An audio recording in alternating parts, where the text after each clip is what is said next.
Welcome student. आज हम हमारे बी पार्ट फर्स्ट ईयर के दूसरे पर्चे यानी पेपर सेकंड के पहले शायर मीर तकी मीर की गजल के तस्रीर पढ़ने जा रहे हैं। कल हमने हमारी वीडियो में मीर तकी मीर की हयाते जिंदगी और उनकी कलाम की मुख्तसर सा तारुफ किया था। बच्चों, आज हम मीर तकी मीर की जो हमारे निशान में शामिल गज़ल है उनकी तस्रीर पढ़ेंगे। इनकी पहली गज़ल है गज़ल एक, वो है था मुस्तआर। ये इसका उन्वान है, था मुस्तआर हुस्न।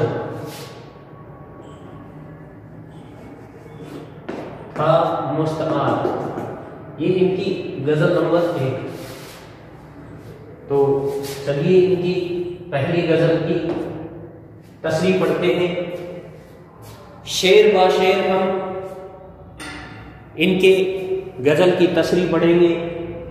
तो इनकी ये गज़ल है, पहली गज़ल।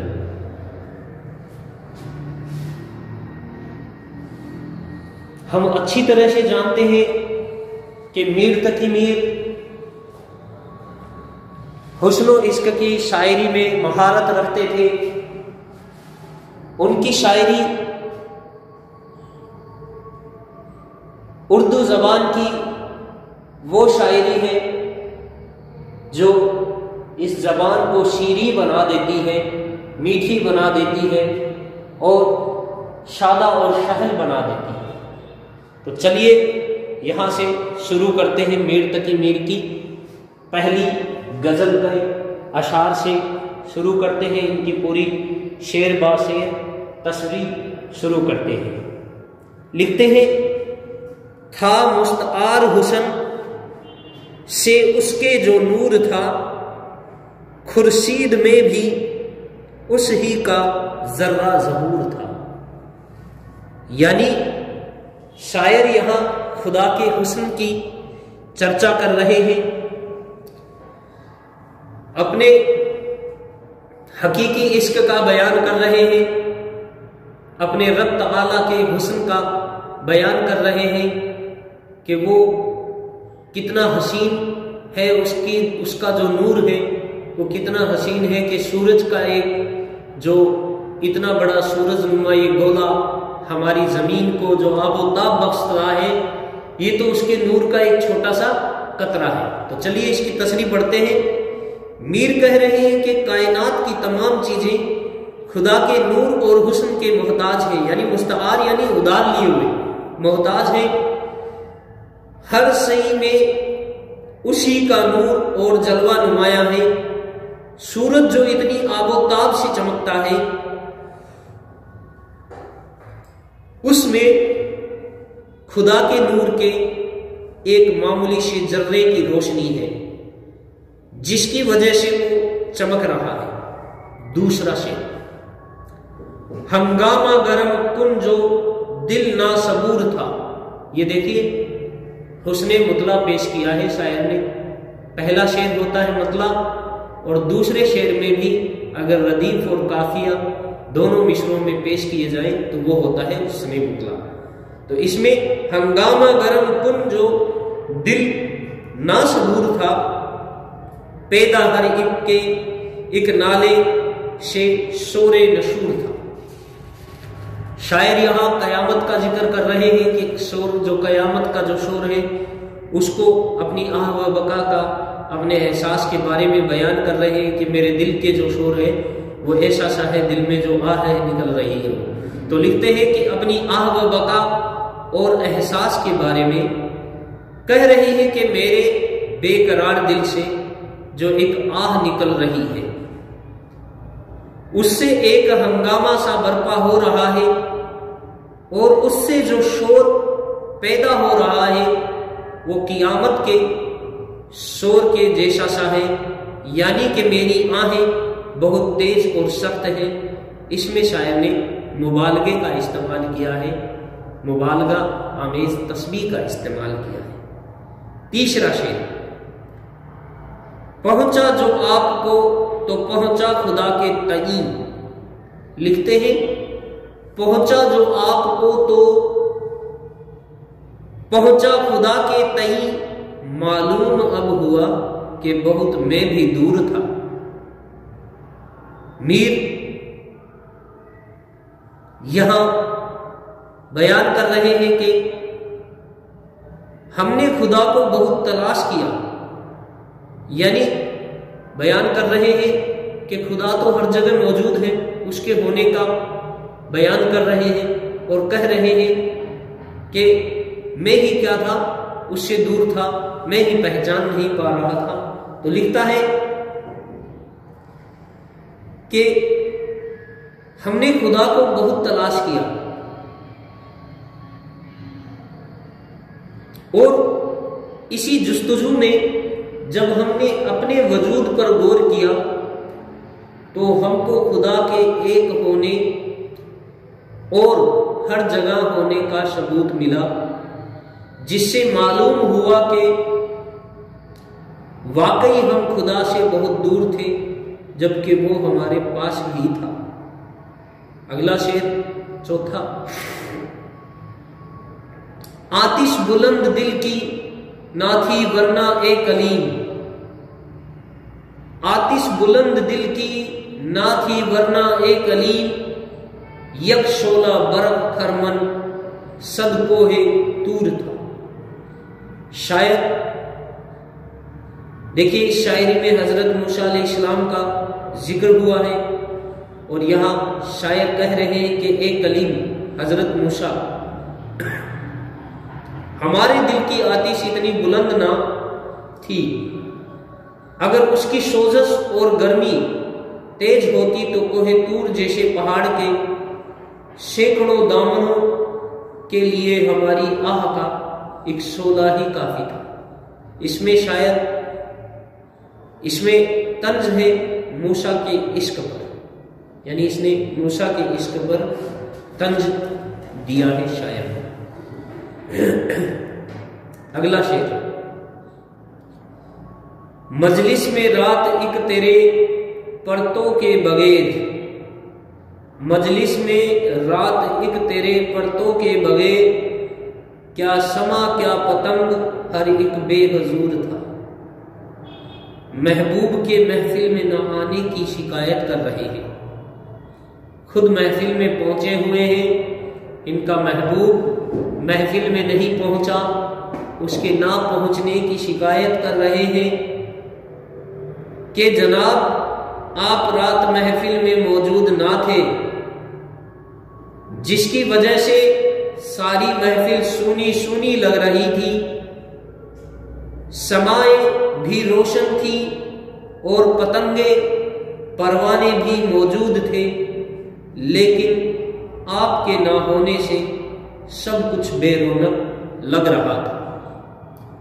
अगला शेर, छठा शेर लिख रहे हैं, बयान करते हैं, लिखते हैं, हम खाक में मिले तो मिले लेकिन ए सिपहर। हम खाक में मिले तो मिले लेकिन ए सिपहर, इस शोक को भी राह पे लाना जरूर था। सिपहर से मुराद है यहाँ आसमान। महबूब की जगह उनकी कुजरुवी की शिकायत कर रहे हैं कि उसकी इस रविश को खत्म करना जरूरी था। अब अगर इस मकसद को हासिल करने के लिए ए आसमान हमको अपना वजूद भी खत्म करना पड़ा तो कोई बात नहीं, लेकिन उसको राह पर लाने पर ही हमको कामयाबी मिलती। अगला शेर लिखते हैं, कल पांव एक कासाए सर पर जो आ गया। कल पांव एक कासाए सर पर जो आ गया, यकसर वो इस्तखवाने शिकस्तों से चूर था। कहने लगा के देख कर चल राह बेखबर, कहने लगा के देख कर चल राह बेखबर, मैं भी कभो कशों का सर पुरगुरूर था।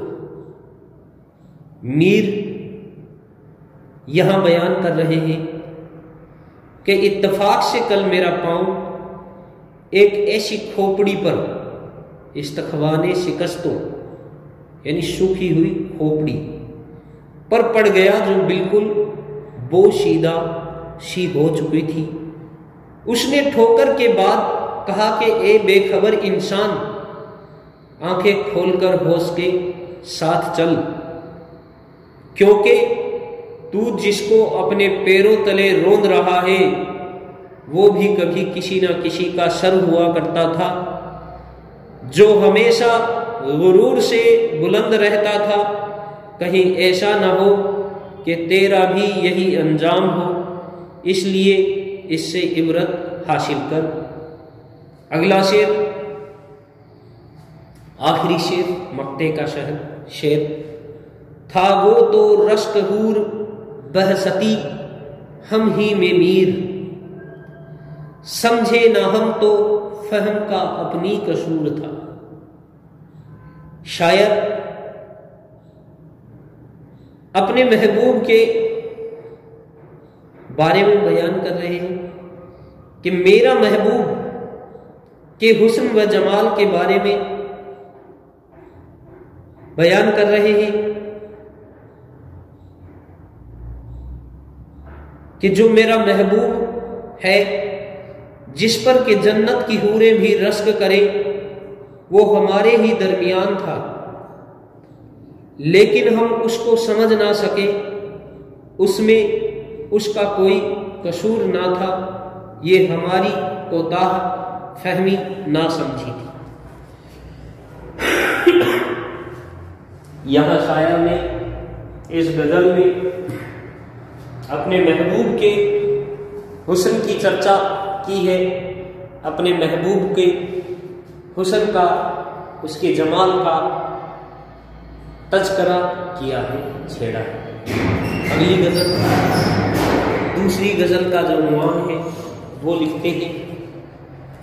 दूसरी गजल है उल्टी हो गई सब तदबीरें।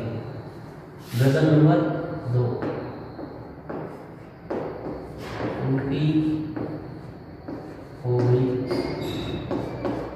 सब तदबीरें, कुछ ना दवा ने काम किया, आखिर इस बीमारी में, आखिर इस बीमारी दिल ने, लिखते हैं ना, देखा इस बीमारी दिल ने आखिर काम तमाम किया। देखिए गजल को शुरू करते हैं।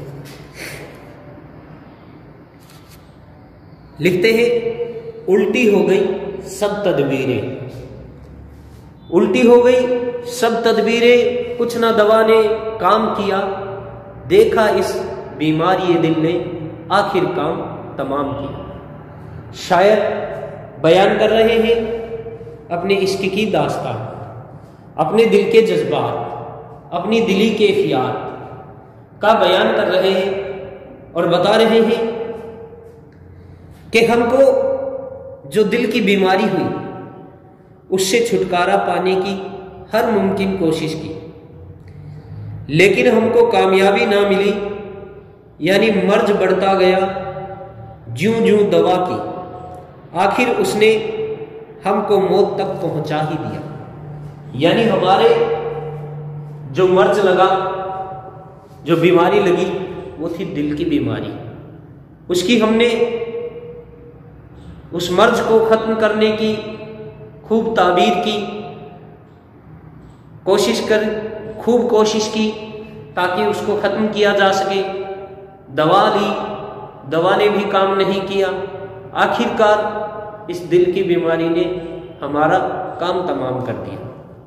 अगला शेर, अहदे जवानी रो रो काटा, पीरी मेली आंखें मूंद, यानी रात बहुत थे जागे, सुबह हुई आराम किया। अगले शेर में बयान कर रहे हैं कि जो जवानी की जो रातें थी, जो जवानी का जो दौर था, देखिए मीर की जो शायरी है, उस शायरी को जब हम पढ़ते हैं तो उनकी शायरी में हमें उनकी जिंदगी नुमाया तौर पर खसूसन उनकी जिंदगी का जो हालात है उसका बयान हमें मिल ही जाएगा। वो अपनी शायरी में अपने हालात को बयान करते हुए नजर आएंगे। इसीलिए हम कहते हैं कि मीर की शायरी में जग बीती में आप बीती में जग बीती पाई जाती है। यानी इनकी खासियत है इनके कलाम की ये कि ये अपनी बीती है वो अपनी शायरी में बयान कर देते हैं। आप बीती इनकी शायरी है, यानी खुद पर जो बीता उसको इन्होंने अपने कलाम में मौजूद किया है। तो लिखते हैं कि अहदे जवानी रो रो काटा, पीरी में ली आंखें मूंद, यानी रात बहुत था जागे, सुबह हुई आराम किया। यहां रात इन्होंने अपनी जिंदगी को कहा है और शहर अपने मौत को कहा है, और आराम को कहा है कि मौत आने पर हमें आराम मिला। यहां देखिए बयान कर रहे हैं कि जवानी का जमाना तो हमने अपनी नाकाम मोहब्बत की वजह से रो रो कर गुजार दिया, और जब बढ़ापा आया तो भी कामयाबी ना मिली। यानी कि जिंदगी को रात से तस्बीह दे रहे हैं कि रात भर जागना पड़ा, और मौत को सुबह से तस्बीह दे रहे हैं कि इस थकान भरी जिंदगी से फुर्सत मिली और आराम नसीब हुआ। इसमें लफ़्ज़ नसर और तज्जाद की मिसाल है। तज्जाद से मुराद है रात और दिन, सुबह और रात। लफ़्ज़ नसर से मुराद है फैलाना और समेटना। अगला शेर, हर्फ नहीं जां बख्शी में उसकी, खूबी अपनी किस्मत की, हमसे जो पहले कह भेजा सो मरने का पैगाम किया। मीर यहां कह रहे हैं कि महबूब का काम आशिक को सुकून और जिंदगी देना होता है, लेकिन ये हमारी किस्मत की खूबी, यानी खूबी ही ये है कि हम बदकिस्मत हैं। बदकिस्मती ही हमारी किस्मत की खूबी है कि हमको ऐसा माशूक मिला जो हमारी जान लेने का पैगाम भेजता है, यानी हमारी जान के दर पे है। अगला शेर बड़ा ही शानदार और मशहूर शेर गुजरा है, नाहक हम मजबूरों पे तोहमत है मुख्तारी की। नाहक हम मजबूरों पे तोहमत है मुख्तारी की, चाहते हैं सो आप करे हमको अब बदनाम किया। मीर अपनी कमजोरी और लाचारी को बयान कर रहे हैं कि हम इश्क के हाथों इतने मजबूर और लाचार हो गए, यानी अपनी कमजोरी और लाचारी का बयान करते हुए कह रहे हैं कि हम इश्क के हाथों इतने मजबूर और लाचार हैं कि कुछ भी नहीं कर सकते, फिर भी नाहक हम पर मुख्तारी यानी आज़ादी के इल्ज़ाम लगाए जा रहे हैं, जबकि उनको यानी महबूब को हर तरह के इख्तियारात हासिल हैं कि जो चाहे करे, कोई रोक टोक नहीं है।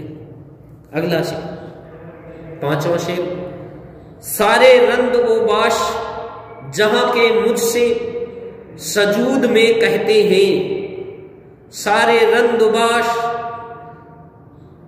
जहां के मुझसे सजूद में कहते हैं, मां के बांके टेढ़े तिरछे तीखे सबका तुझको इमाम किया। यहां शायर कह रहे हैं, नशे की हालत का बयान कर रहे हैं, अपनी नाअहली का इजहार करते हुए कह रहे हैं कि जब मैं नशे में चूर होकर पड़ा होता हूं तो तमाम टेढ़े बांके लोग मुझसे सजदे में कहते हैं कि हमने तुझको अपना इमाम सरदार बना लिया है। अगला शेर, किसका काबा कैसा किबला, कौन हरम है क्या अहराम, उस कूचे के बाशिंदों ने सबको यहीं से सलाम किया। फिर से आउट ऑफ मतलब बिल्कुल जो एक शायरी की बंदिश है उस बंदिश से बाहर होकर फिर से बयान कर रहे हैं और लफ्जों को बाहर ले जा रहे हैं, मामला बंदी बड़ी हद तक दिखा रहे हैं। शायर अपने इश्क की मदहोशी में ये बात भूल गए कि काबा, किबला, हरम और अहराम की क्या अहमियत है। वो तो इश्क के नशे में मस्त हैं, वो उनको जरूरी नहीं समझते और दयारे इश्क के बाशिंदे यहीं से अपना सलाम पहुंचाकर अपनी जिम्मेदारी को पूरा कर रहे हैं। अगला शेर, यहां के सफेदोशाह, यहां के सफेदोशाह में हमको दखल है, शो इतना है। यहां के सफेदोशाह में हमको दखल है, शो इतना है। रात को रो रो सुबह किया, उनको जो तो शाम किया। मीर कह रहे हैं कि खुदा मालिक कुल है, उसकी इस कायनात में हमको किसी तरह का कोई दखल नहीं। हम बिल्कुल मजबूर व बेबस हैं। अगर कुछ दखल है तो सिर्फ इतना कि रात को जैसे तैसे सुबह कर दे और दिन होने पर जैसे तैसे शाम कर ले, बस यही हमारी जिंदगी का मामूल है। अगला शेर, आखिरी शेर, मक्ते का शेर, मीर के दीन व मजहब को अब पूछते क्या हो उनने तो, मीर के दीन व मजहब को अब पूछते क्या हो उनने तो, कसका खींचा दीर में बैठा कब का तुर्क इस्लाम किया। जनाब, आप मीर के दीन व ईमान के बारे में क्या सवाल कर रहे हैं? उसने तो कब से अपना दीन ईमान छोड़कर महबूब के दर पर माथा टेकना शुरू कर दिया है, जिसकी वजह से पेशानी पर निशान बन गया है। गोया कि वो एक तिलक है जिसको लगाकर वो महबूब के दर यानी मंदिर पर जा बैठा। अगला शेर का मफहूम शुरू करते हैं। तीसरी गजल, अश्क आंखों में कब नहीं आया। ये है हमारी तीसरी गजल। अश्क आंखों में कब नहीं आता, लहू आता है जब नहीं आता। चलिए तीसरी गजल और पढ़ लेते हैं।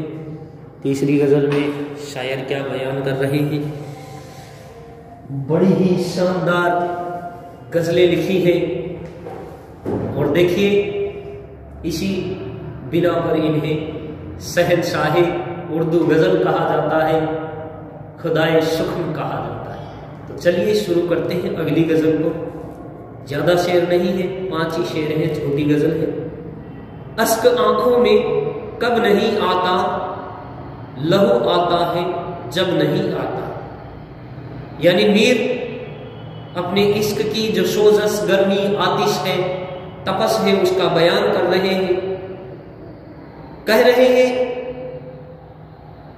अपनी आतिशे इश्क और उससे मिलने वाले गम पर आंसू बहा रहे हैं।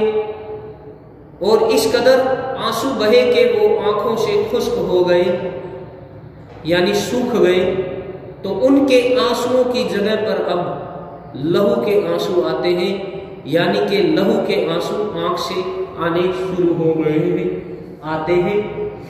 अगला शेर, होश जाता नहीं रहा लेकिन, होश जाता नहीं रहा लेकिन जब वो आता है तब नहीं आता। अपने महबूब के हुस्न जमाल की तारीफ कर रहे हैं कि वैसे तो मैं हमेशा होश व हवास में रहता हूं, लेकिन जैसे ही महबूब से मुलाकात होती है तो फिर मैं अपने होश खो बैठता हूं कि मुझको फिर किसी की कोई खबर नहीं होती, यानी मैं फिर से मदहोश हो जाता हूं जब अपने महबूब का दीदार कर लेता हूं। अगला शेर, सब्र था एक मोनस हिजरा, सब्र था एक मोनस हिजरा, सो वो मुद्दत से अब नहीं आता। अपने महबूब से जुदा होने के बाद जो गम और तकलीफ मिलती, उनको बांटने के लिए जुदाई का साथी मेरा सब्र था, लेकिन इतने गम और तकलीफें मिलती हैं कि अब मुझसे सब्र भी नहीं होता, यानी कि सब्र का पैमाना भी भर चुका है। अब मैं बेबाक रोने लग जाता हूं, यानी आंखों से आंसू तारी हो जाते हैं।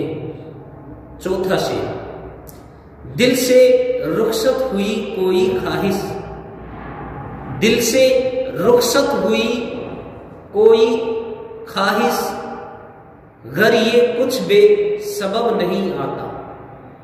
अपने रोने और गिरिया करने का सबब मीर ये बता रहे हैं कि कोई ना कोई ख्वाहिश और आरज़ू थी जो कि तुम्हारी चाहत से भरी हुई थी, लेकिन वो पूरी ना हुई। यानी कि बयान कर रहे हैं कि दिल की जो ख्वाहिश थी, दिल की जो आरज़ू थी, वो तेरी चाहत से भरी हुई थी, लेकिन वो पूरी हुई ही नहीं। इसके पूरा ना होने पर ही रोना आ रहा है। पांचवा शेर, दूर बैठा गुबार मीर उससे, दूर बैठा गुबार मीर उससे, इश्क बिन ये अदब नहीं आता। मीर कह रहे हैं कि रंज व मलाल मुझसे दूर है और मुझको किसी तरह की कोई तकलीफ नहीं है, लेकिन अगर इस अदब को हासिल करना है तो फिर उसके लिए इश्क जरूरी है, क्योंकि इश्क होगा तब ही रंजो गम मिलेंगे, और ये इश्क ही आदमी को आदमी बना देता है। तो ये थी आज की हमारी 3 गजलें। कल बाकी की गजलों पर की तशरीह पढ़ेंगे। शुक्रिया।